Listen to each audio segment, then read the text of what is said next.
to be starting our second session. And this session today, I'm going to be talking about the PATHS resource that is for the the grade 3 kit. So there was another session that talks about the grade 6 emoji, but this is going to talk about just PATHS in general and the grade 3 kit. So the lessons from there will be used like grade 1, 2, 3, 4-ish. So my name is Barb Duncan, and I am the Comprehensive School Health and Wellness Consultant. So I oversee like breakfast programs, lunch programs, all the paths, 4th R for junior high health. And then the other half now of my job is helping Matt McDonald with the curriculum implementation for the new wellness, like phys ed and wellness curriculum. So today I'm going to do an overview of the PATHS resource, but first we're going to take a look at social emotional learning and how social emotional learning is found in the new curriculum and how we can actually use the PATHS resource as some lessons to help us with the outcomes. So when we take a look at social emotional learning, it really is, some people think of it as like emotional intelligence. So the process of developing social emotional skills in the context of safe, caring learning environment. So essentially in our schools, that's the focus that we're going to be looking at. And how can we incorporate social emotional learning into different subject areas? So when we take a look at this wheel, it's called the CASEL. CASEL stands for the Collaborative for Academic, Social, and Emotional Learning. They have created what's called SEL competencies. And when we actually take a look at the different competencies, it is truly the skills that we want, our students, ourselves to possess. These are the non-academic skills that help us to succeed in life and our relationships. So if we take a look at the first one, we can take a look at self-awareness. So self-awareness is how aware are we of how we're feeling, our strengths, our weaknesses, and what we are projecting. Then I'd like to skip over to social awareness. Now, social awareness really is, are we able to gauge what other people are feeling? So are we able to take a look at their social cues, their facial expressions? Are we empathetic? Some kids are naturally empathetic. Some kids and humans, adults, need to be taught those skills. But the nice thing is that with all of these SEL competencies, we can actually teach them. And the sooner we teach them, the easier our lives with our students actually become. The next piece is self-management. So when we are upset, are we able to calm ourselves down? And how long does that take? Do we need someone to cue us? Are we good enough that when we understand that we're uncomfortable, we can turn to our breathing to help us manage our emotions. Then we take a look at relationship skills. And with relationship skills, of course, we're very social beings. And now that, COVID hopefully is on the way out, teachers hopefully are going to get back into doing group work, and there's athletics coming back in and extracurricular things for kids to do.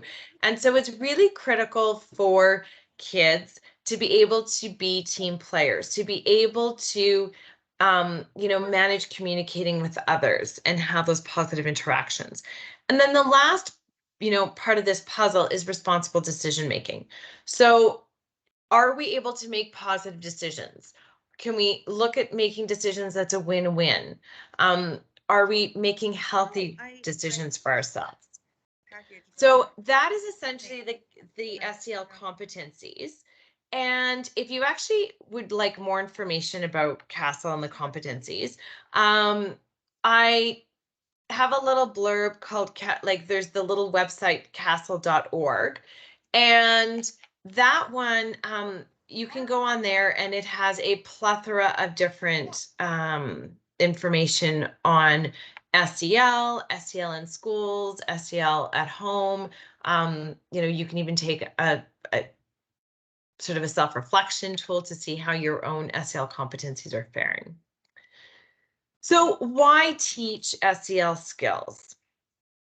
When we actually take a look at, when you examine life after school, right? Once we're in real life situations, we're recognizing that technical skills can be taught, but these social emotional learning skills are more difficult to teach, especially adults. So 92% of surveyed executives say that skills such as problem solving and communicating are just as important, if not more important, than technical skills. And so we want to be able to teach our kids these skills at a young age so that as they progress into junior high and high school, they've got those skills to navigate life and have success. So SEL is something that has been around for a couple decades now and very highly researched. And what research does show us is that children who don't develop these competencies risk escalating behavior problems. So when you think about kids who don't have great social boundaries, they don't know how to self-regulate, this is where some behavioral problems pop up. They also have, could experience learning difficulties, academic delays. And again, that is, when you actually think about it, makes sense. When you've got kids in your classroom who are not regulated, who get very emotional and don't know what to do with that, who are not great problem solvers, they are not going to be effective learners in your classroom. So if we can bring these kids together and have them be attentive, the academic success will follow. Kids who don't develop these competencies also are more likely to either be bullies or be the victims of bullying. Again, because they're lacking those social skills. And so that, again, is another reason why SEL skills are so important to teach our kiddos. And then the last piece is that there is a risk of adolescent problems that might pop up. So this is just a cute little comic strip, right, on Calvin and Hobbes. So Calvin's like, I have a hypothetical question. What if someone called me a name? Is it okay if I kick them in the shins? And Hobbes is like, well, I don't think violence is the answer. And he's like, oh, I have another hypothetical question. What if I already did? So the whole point is trying to teach our kids to think before they act, right? And that is actually why PATHS is called PATHS, because it stands for promoting alternative thinking strategies. So getting kids to stop if they're feeling uncomfortable, looking at how they feel, and then taking steps to problem solve after they've regulated. So right now we're going to take a look at actually why are we looking at SEL and how it links to the new phys ed and wellness curriculum. And it's so funny, all these acronyms. So PEW, phys ed, or physical education wellness, SEL, social emotional learning, and then PATHS stands for that promoting alternative thinking strategies. That first little blurb up top on this slide is straight out of the new Alberta education curriculum. So the new PEW, there's the physical education piece that the kids do that is more skill based in the gym, outside. And then you've got the wellness portion. And so, it really is looking at helping kids understand the whole well-being piece and becoming, better problem solvers. And when we take a look at the organizing ideas, there's actually 8 organizing ideas within PEW. Some of them have not changed from the old curriculum. So there's healthy eating, that is still going to be there. There is the growth, human development and growth, which is that family life, human sexuality piece that has always been part of that health wellness curriculum, but in our Catholic school system, we teach it in religion. Then, of course, there's all those physical activity pieces. And then the other three out organizing ideas really are centered around social emotional learning. So character development, safety, healthy relationships. And so when we were looking at resources that would help teachers meet those outcomes, that's when we, we're thinking let's buy Paths for All. So if we actually take a look at the Paths curriculum, it has been in our school district now. This will be our 7th year running. In the first year of the pilot, we introduced it to 5 schools. Second year, there was 5+1 because the principal moved and really wanted it in her new school. So there was 11 schools in total at the end of year 2. And the funding came from an anonymous donor. And so at that point, all of these schools, plus there's an additional, I'm now up to 17 schools who are now fully implementing the full Paths curriculum. So they have the preschool, kindergarten kids all the way up to grade 6. And it is a school-wide program with common language. But of course, with cost and with training, we had to sort of take a look at what the district could afford with the new curriculum. And we said, well, why don't we buy every school a grade 3 kit? So all schools will receive a grade 3 kit, and I'm going to go over the parts of the kit in a second. And that grade 3 kit, I'm going to work on pulling out lessons that are most applicable for the grade 1s, 2s, 3s, 4s. And then every school is going to get a grade 6 emoji. So the emoji really is just a continuation of Paths. In the States, like Paths is a program that came from the States. Typically their elementary is K-5, and then their middle school is 6-8. And so they didn't have anything in the middle school like we have 4th R for our junior highs. And so Paths programs created the extension called Emoji just a couple of years ago for 6, 7, and 8. And so we thought, well, let's purchase the grade 6 resource for all our schools, and grade 5 teachers can use some of that. So the Paths curriculum was developed back in 1981 by Dr. Mark Greenberg, and he is the guru of SEL. He's one of the founders of that CASEL website. Lovely, lovely man. And it was actually, the whole Paths curriculum came about because him and Carol Couche were approached in terms of creating some sort of lessons for a special needs program. It's actually the deaf and hard of hearing kids, because at that time those were the kids who teachers felt needed help with self-regulation. Frustration levels are high. Also trying to recognize the nonverbal communication cues. Communication is actually made up of 80% nonverbal and 20 verbal. And so helping these kids understand, recognizing facial cues, body language was critical to their own communication. But then, of course, they realized these SEL skills are important for everyone to learn.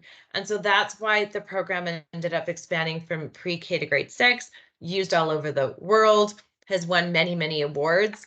And like I said, Calgary Catholic has had it for, this will be our 7th year running. And we currently have it in 17 schools. So because it's been around for so long, Paths has been very heavily researched. And what they're finding is that the kids who have gone through Paths have a definite increase in resilience, increased attention, engagement in the classroom, better peer relations, improvements in cognitive abilities. So not just executive functioning, but actually academic success. So time and again, what they've noticed is that there's up to an 11% improvement in academic performance, which actually is greater than some of the numeracy and literacy programs out there. But when you think about it, it's really not rocket science to understand that, yeah, when I've got a classroom full of regulated kids who are ready to learn, they're motivated, they feel safe, if there is an issue, they can easily talk about their problems, they can problem solve. they're going to be much more effective learners, and you are going to be a much more effective teacher. You're not going to have to spend half of your day doing problem solving with behaviors. Everyone can focus on the academics. And then the last piece is that reduction of maladaptive outcomes. So we did actually, with the funding source, have to do a lot of qualitative and quantitative data collection. And our quantitative data actually did show that there was a marked improvement in the behavior of kids. So there was a huge decline in the severity and frequency of behaviors. So if kids were, less kids were being sent to the office, and if they were still being sent to the office, the severity of the behavior was drastically lowered, which is great news. And then we also see fewer internalizing symptoms like anxiety and sadness. And part of that, I think, is because kids are not, they can talk about their feelings. And so it's not bottling up until it bursts open, and then we get larger issues. So there's 4 main objectives to the PATHS curriculum. The first one is to create that safe, caring learning environment. So we want kids to be able to come to school. We want them to love coming to school, and we want them to feel safe enough that they can take risks, that they can share their feelings if they're feeling uncomfortable, that they can, be comfortable self-regulating in front of the teacher. They can be effective problem solvers. The second piece is that emotions, the expansion of the feelings vocabulary. Most of our kids and even adults, if you were to ask them, name as many feelings as you can, right away, the 4 that pop into mind are happy, mad, sad, and scared. And with mad, I always say that mad is a secondary emotion. It's very hard to problem solve when a kid comes to you and says, I'm mad, right? But if that student can say to you, I'm frustrated, I'm disappointed, I'm hungry, I'm tired, I feel guilty, those are things that we can absolutely then, problem solve. And I know, speaking with behavior consultants in the past, they definitely, what they found was when they go into a PATH school, they can tell that they're talking with a PATH student, because those kids can vocalize and pinpoint their feelings immediately. Whereas in a non-PATH school, sometimes it's taking them, 45 minutes to an hour to just even pinpoint the feeling that that child is feeling. So lots of great examples of what we're seeing with the PATH program. The third piece is that increased capacity for self-regulation. So when kids do flip their lids, when kids are having a challenging moment, they're learning how to regulate. They're learning how to calm down, that whole brain science piece. And then, of course, they can go, less behavior issues, greater capacity to learn, to problem solve. And then the fourth piece is that decision making. So when kids are faced with a challenge, whether individually or in a group situation, they may get uncomfortable, but they go back and they do their self-regulating. They can talk about how they feel. Then we can get into that nitty-gritty of problem solving. I forgot to mention, if there are any questions, please unmute or put it into the chat. I'm going through this very, very quickly. Normally, this is just supposed to be an overview. I'm trying to give you as much of the PATH program as possible. But when we do roll this out and the materials are in hand for everybody, then we're going to do some more comprehensive training. So this is just a picture of what the grade 3 PATH kit looks like. So you will get each school gets one PATH kit. So there's going to be some figuring out of how to share the resources and the lessons. But the lessons are beautifully laid out. They are fully scripted, like literally you can pick it up and read it. Anything in red is what you read. It's very well laid out. There's handouts, visuals, all of that right there for you. Then you'll notice that the kits come with some posters, and there's lessons associated with each poster, and I'll go through some of the posters as well. And then there's stickers and things like that. So very, very well done. I mentioned the puppets to the first group, and with the kinders and the grade ones, there's actually Twiggle the turtle puppet. So if anyone is interested in getting into resources or learning more, like if you're a kinder grade one teacher, learning more specifics about, unfortunately, the past kits for that grade level are very expensive because there's so much more involved in the kits. But if it's something that you're very passionate about, I can certainly advocate, or we can advocate for your school if it needs it, to have maybe to get that kindergarten or grade one kit as well. All right, so our first poster, if we think back to I'm going to go back really quick to our objectives. That past kid of the day poster really focuses on that safe learning environment. So the premise behind Past Kid for Today is really having that special helper. Most teachers have a special helper anyways, but this is something that is meant to be done every day. So I forgot to mention that the past lessons are to be done 1 or 2 times a week, and they consist, well, and I've got that in a note later on, but they're about 20 to 30 minutes long. This Past Kid for Today is meant to be done every day. And regardless of whether you have this poster or not, or whether you're K to grade 6 or even in junior high, starting the day out celebrating your special helper for the day with compliments is an amazing way to create that caring environment for your students. So essentially, you would pick a kid of the day.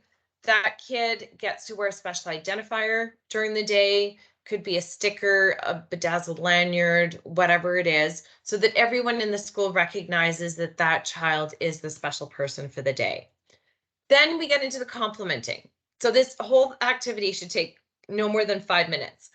As a teacher, I'm going to model what I want to see first always. So I'm going to model what we call $1 million compliment. I'm going to, let's say Susie is my past kid for today. I'm going to say, Susie, I love that you greet me with a smile every morning.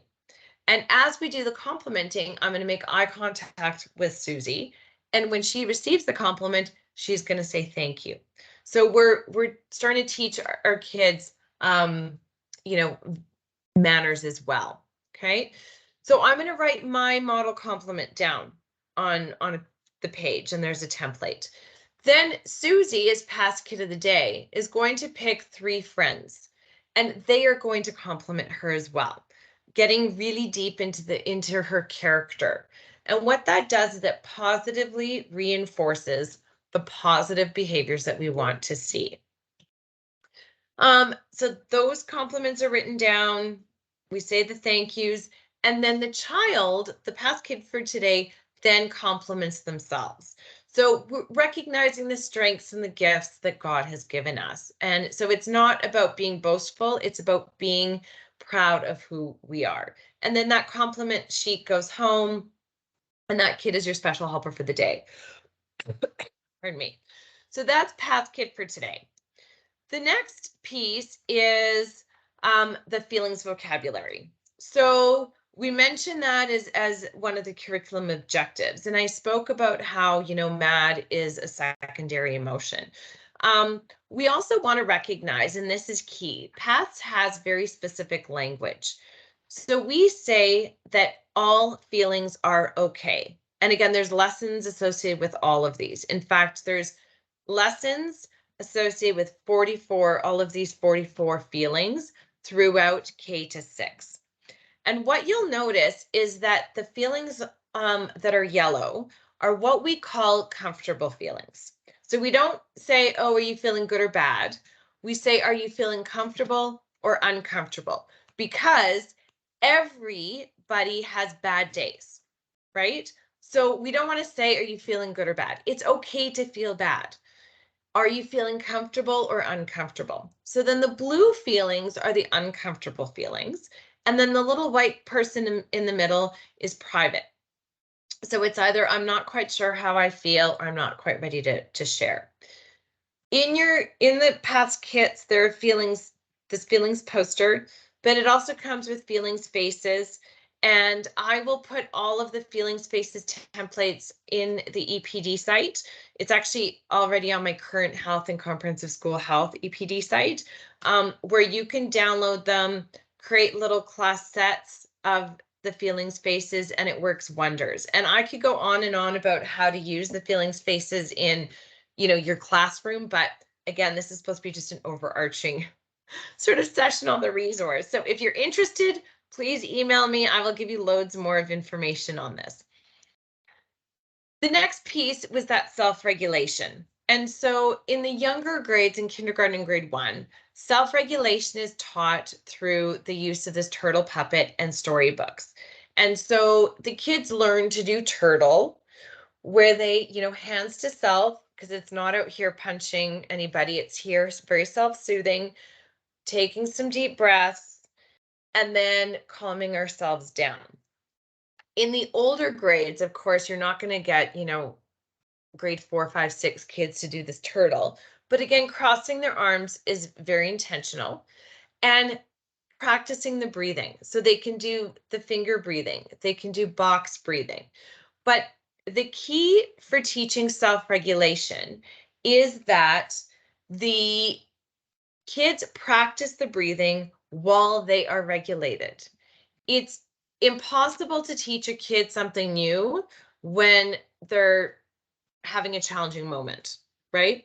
So if you practice this with your students every day, first thing in the morning, right? 30 seconds of breathing, it becomes second nature to them.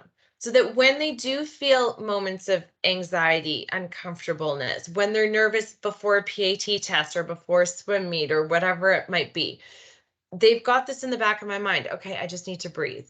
Or you might need to cue them. But the key is that this breathing is practiced every day when the kids are regulated. Okay.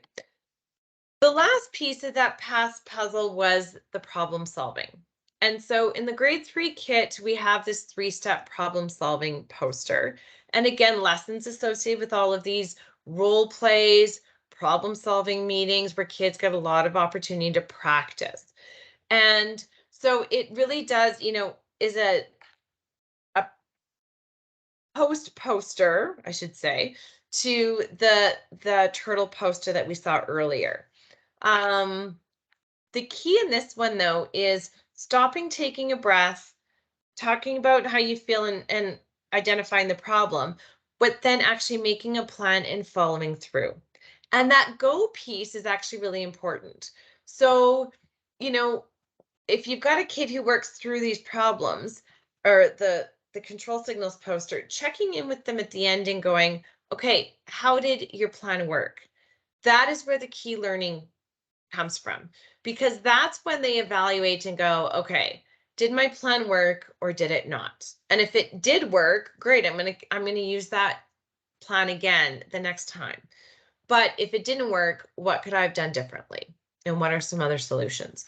And again, there's lots of stuff going on with all of this, but this is just a quick overview. So when we implement PATS, again, it's fully scripted, very easy to teach lessons. Each lesson comes with a section on like preparing for the lesson, just a summary of what you're going to be teaching. It's like a couple blurbs. The actual lesson themselves with the script, any handouts, visuals, cues, anything like that are found right there. And then after the lesson, there's extension activities, parent information, tips, all of that. So once you have the lessons in hand, it's actually very, very easy to implement. But it's a matter of keeping in mind, and this is, I think, my next one here, or well, okay, I'll talk about that in a sec. One thing here about the implementation is that the grade 3 kit has what we call jumpstart lessons. So the jumpstart lessons are ones where it's if you've got kids who have never done PATS before, and in most of the cases here, your kids have never ever done PATS. These lessons are the key review lessons that you can do. They're also great to use to teach, especially the grade 1s and 2s. And they are found in the back of the grade 3 Paths binder. But I'm going to work on doing an implementation guide where I will pick and choose the best lessons from grade 3 that meet the curricular outcomes, but are also grade appropriate and age appropriate for those grade 1s, 2s, 3s, 4s. So this is where actually I wanted to talk about, how and when can you implement or practice these SEL skills that, again, meet those health outcomes, the wellness outcomes, but it's important that we teach these skills to all of our kids all the time. So in general, if we start the day off with that breathing, fantastic. If we have our special kid of the day, starting the day off with complimenting. So everyone's starting the day on a positive note. Then if we take a look at ELA and social studies, looking at pieces of literature, novel studies, where we're looking at, okay, well, how did the characters in that piece of literature feel when they faced this challenge? How did they overcome that challenge? How would you have felt if you were in that position?